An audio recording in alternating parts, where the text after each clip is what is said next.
Good morning, everyone. My name is Bima Bhaskara, and today I want to talk about something that you've probably noticed if you've spent a long time in TikTok.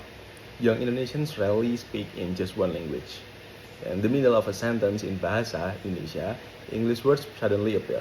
Literally, anyway, so basically, and my presentation today is about this phenomenon, code switching among Indonesian TikTok content creators and what it reveals about a new form of linguistic identity. What is code switching? Let's start with the definition. Code switching is when a speaker alternates between two or more languages within a single conversation, sentence, or even a single phrase. It's not random, it follows patterns, and linguists have classified it into a few main types. The first is intersentence, where the switch happens between two separate sentences. For example, someone might say, "Aku tadi ke mall." Anyway, let's talk about something else. The second is intersentence switching. This is when the switch happens inside a single sentence. For example, "Jadi guys," atau "Ini literally favorit produk aku." And the third is text switching, where the speaker inserts a short fixed expression from another language, almost like a verbal habit. Words like "anyway," "by the way," or "oh my god." These three categories gives us a structured way to look at what the first might just seem like casual or careless speech. And why TikTok? Why now? So, specifically, a few reasons. First, short form video content tends to be casual and spontaneous. Creators aren't reading from a formal script, so their natural speech patterns come through, including code switching. Second, TikTok is a youth-dominated platform, and for young people, language isn't just communication, it's identity performance. How you speak is part of how you present yourself. Third, Indonesia is one of the largest TikTok markets in the world, which means there's an enormous, easily accessible body of everyday bilingual speech to study. And finally, the platform's algorithm tends to reward relatable, expressive content, and code switching is often exactly that: expressive, informal, and relatable. So, TikTok isn't just a place where code switching happens to appear. It's actually a place that encourages and amplifies it. And this brings me to research question. How and why do Indonesian TikTok content creators code switch between Bahasa Indonesia and English? And what does this pattern reveal about your linguistic identity? To answer this, I broke it down into two sub-questions. First, what types of code switch occur most frequently and in which content genres? And second, what communicative functions do these switches actually serve for the creator and for the audience watching? To ground this analysis, I'm drawing on two key ideas from sociolinguistics. The first is Myers-Scotton's marketness model. In simple terms, this theory says that when speakers choose which language to use in a given moment, they're not doing it randomly. They're negotiating social identity and the unspoken rights and obligation between themselves and their audience. Choosing English at a certain moment might signal something different than choosing Indonesian. The second is complex typology of switching, which is actually where those three categories I mentioned earlier come from: intersentential, and text switching. This gives us a structural way to classify what we observe before we even get to interpreting why it happens.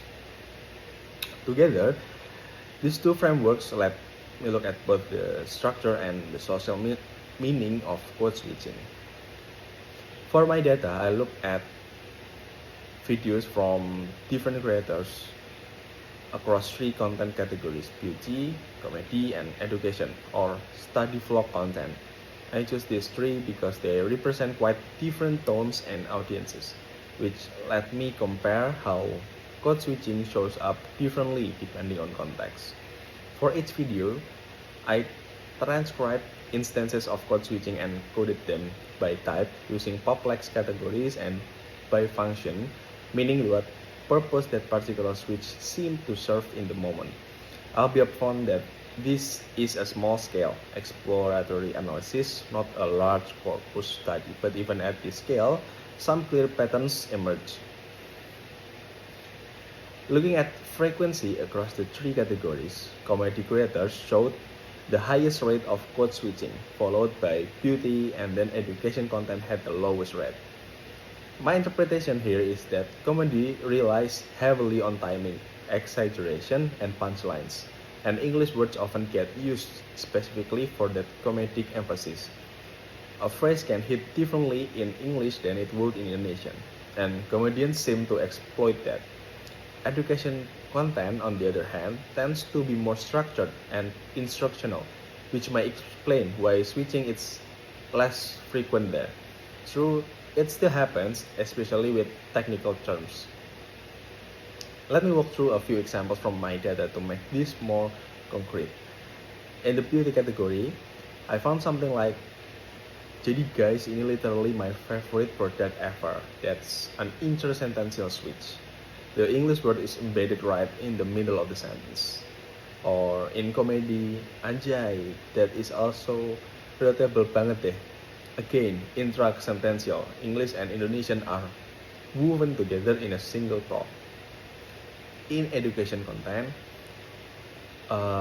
jadi rumusnya begini. So basically, the formula is that's intersentential. The switch happens at the sentence boundary, almost like the creator is shifting gears. And one very common pattern across almost all categories is simple tag switching, words like anyway tagged onto the end of a thought, functioning almost like a verbal habit rather than a deliberate stylistic choice.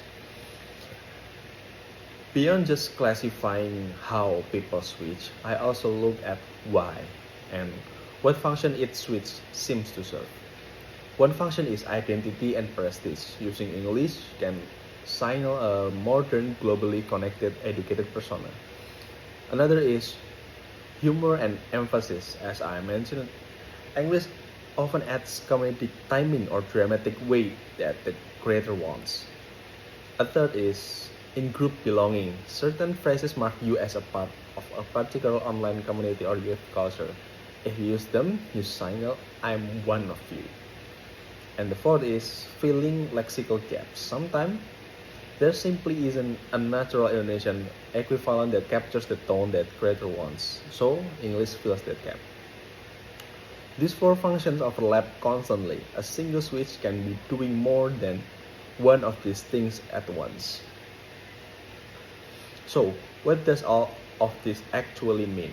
I think the most important takeaway is this: hybrid Indonesian English speech is not broken language, and it's not a sign of laziness or poor education. It's a deliberate, competently bilingual resource.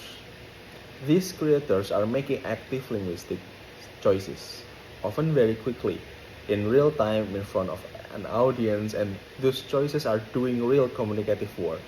Second, code switching performs a modern, globally aware identity.